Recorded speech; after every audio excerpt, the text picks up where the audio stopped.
Hello, আসসালামু আলাইকুম বন্ধুরা। সবাই কেমন আছেন? আশা করি সবাই ভালো আছেন।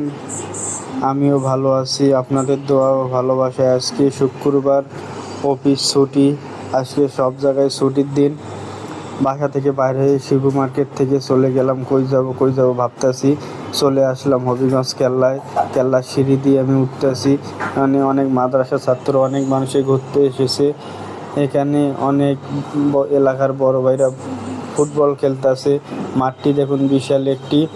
এটি নাকি আগের যুগের একটি রাজারা মন্ত্রীরা এখানে ভাষণ দিত। এখানে রাজার বাড়ি ছিল। এই দেখুন কি সুন্দর, অপূরণীয় সুন্দর একটি জায়গা। কি সুন্দর কাজ, দেখলে প্রাণ জুড়ে যায়। তারা যে এটি কয় বছর ধরে বানিয়েছিল এটা একমাত্র আল্লাহ জানে, আর যারা তৈরি করেছে ওরাই জানেন। জায়গাটি আপনাদেরকে সুন্দর বলে আমি আপনাদেরকে জায়গাটি দেখাচ্ছি।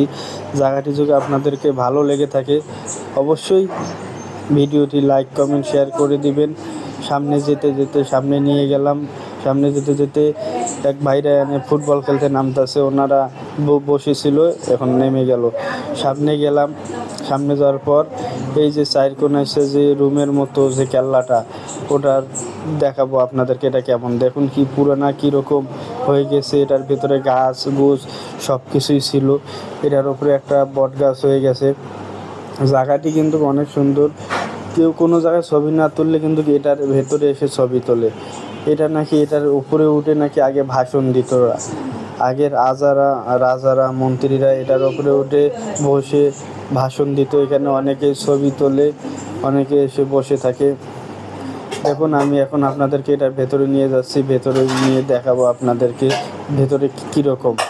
ভেতরে নিয়ে যাচ্ছি। দেখুন দেখুন কি সুন্দর কাজ করা, সুন্দর কীরকম ছিল। এটার সাইড দিয়ে চিকন করে একটা সিঁড়ি ছিল। চিকন করে সিঁড়িটা ছিল, সিঁড়িটা দিয়ে হয়তো উপরে উঠতো। এখন তো সিঁড়িটা নেই, মনে করেন ভেঙে পড়ে গেছে সিঁড়িটা। তারপরও আমি আপনাদেরকে পুরো ভিডিওটা দেখলাম।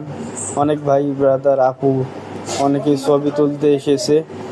জায়গাটিতে অনেক মানুষ এসে। এখন আমরা যাওয়ার পথে চলে যাচ্ছি। যাওয়ার পথের গেটের ভিডিওটা দেখুন। গেটটি আপনাদেরকে দেখিয়ে আমি আমার ভিডিওটি শেষ করে দিলাম। আপনার যদি ভালো লেগে থাকে অবশ্যই লাইক, কমেন্ট, শেয়ার করে দেবেন। খোদা হাফেজ।